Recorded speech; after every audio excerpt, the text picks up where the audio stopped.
શું બનાવ્યું mummy? Chocolate barfi બનાવી રક્ષાબંધન સ્પેશિયલ. ચોકલેટ બરફી એક 10 મિનિટમાં બની જાય ને એવી મસ્ત મીઠાઈ. જોરદાર દાણેદાર દેખાય. હા, દાણેદાર ને સ્વાદમાં એટલી મસ્ત. હા જો. વાવ, મસ્ત બની. હમ કેવી રીતે બનાવી? હેડ શીખવાડ્યું તને હેડો. એનું આજે માવામાંથી ચોકલેટ બરફી બનાવવાની રક્ષાબંધન સ્પેશિયલ. સારું કહેવાય.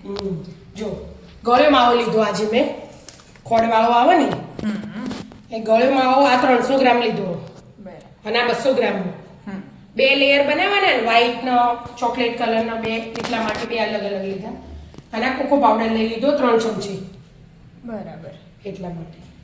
ઘી લઈ લીધું 2 ચમચી જેવું. અને જાડા તળિયા વાળું વાસણ લઈ લેવાનું.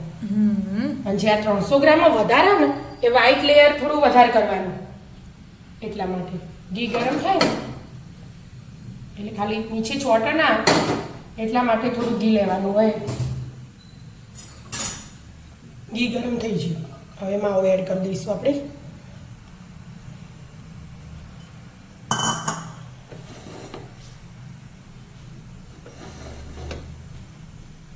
માવો મિક્સ કરવાનો. હાલ આટલો કાઠો લાગાવો ને, જેમ ગરમ થશે ને મસ્ત ઢીલો થઈ જશે. હા, ઢીલો ઢીલો થશે. ખોડ વાળો હોય એટલે ખોડ નાખવાની જરૂર નહીં. જો મોળો લીધો હોય ને તો પછી ખોડ નાખવી પડે, એટલા માટે. થોડો થોડો ઢીલો થવા માંડ્યો કે મમ્મી? મિક્સ કરી જ જવાનું, ગેસ ધીમો રાખવાનું પણ,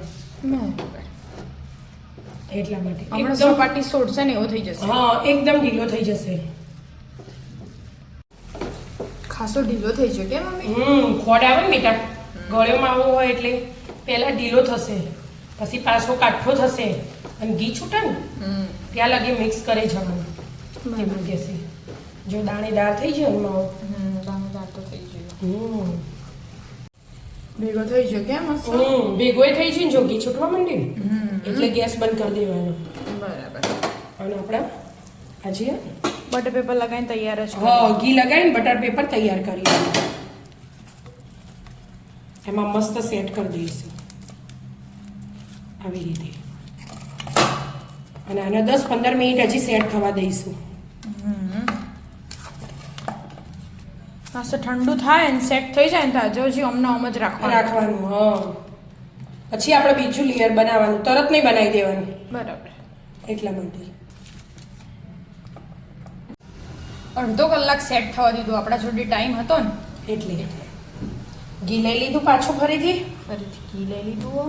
અને એમાં જે બીજો 200 ગ્રામ જેવો માવો હતો ને એ એડ કરી દેવાનો. અને એને આના ગોળે એમ શેકી લેવાનું. એક થોડીક વાર જ લાગે, વધારે વાર ના લાગે. થોડું ઢીલું થાય પછી કોકો પાવડર એડ કરવો હોય. હા, થોડું ઢીલું થવા દો. મસ્ત બધો ભેગો થઈ છે થોડીક જ વારમાં.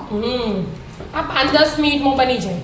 આમ આ જોમાં એ બધો ટાઈમ નહીં ગણવાનો, પણ આ હવે આપણે એમાં કોકો પાવડર એડ કરી દીધો 3 ચમચી.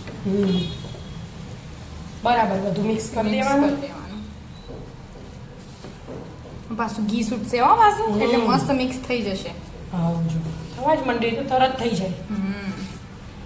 બરાબર મિક્સ કરી દેવાનું. ઘી છૂટતા જ છૂટવા જ માંડ્યું.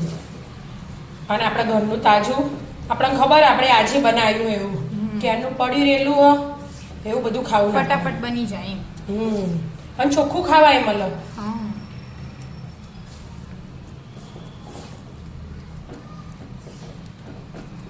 મસ્ત મિક્સ થઈ ગયું કે? જો ઘી છૂટીએ છે ને કેવું શાઇનિંગ આપો. હવે એના પાછું એક પેલામાં એડ કરી દેવાનું. એની ઉપર જ પાથરી દેવાનું. જો બધું હાથે આવી ગયું, કશું રહે જ ના.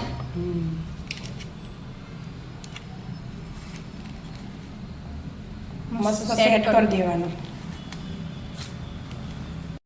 સેટ થઈ જાય. હા, 10 મિનિટ પૂરી થઈ. સેટ થઈ જઈએ. મસ્ત કેવું મસ્ત લાગે ને બે કલર. આપણે મંદિરમાં ખાતા ને એટલે વિચારતો જ છે રીતે બનાવતા હશે આ અંકલ. આજ બનાવી દીધી ઘેર જાતે. મસ્ત કટિંગ કરવાની હવે છેવડા ને એના મોટા લંબચોરસ ચોરસ ગોળ ગોળ કરવા હોય તો થોડી બીબુ પાડી ગોળે કરીએ તમે બધા ઉપર પેલો ચાંદીનો વરખ લગાવો પણ એ બહુ નુકસાન કરે ને એટલે આપણે લગાવતા જ નહીં, યુઝ નહીં કરતા. આપણે ઘેર જ ખાવાની ને એટલે ખાઈ લેવાની. લગાવો ના લગાવો એમાં સ્વાદમાં ફરક ના પડે. સ્વાદ તો જેવો દેખાવમાં ફરક પડે એમ. વાવ મમ્મી મસ્ત લાગે છે, દાણેદાર દેખાય. દાણેદાર માવો.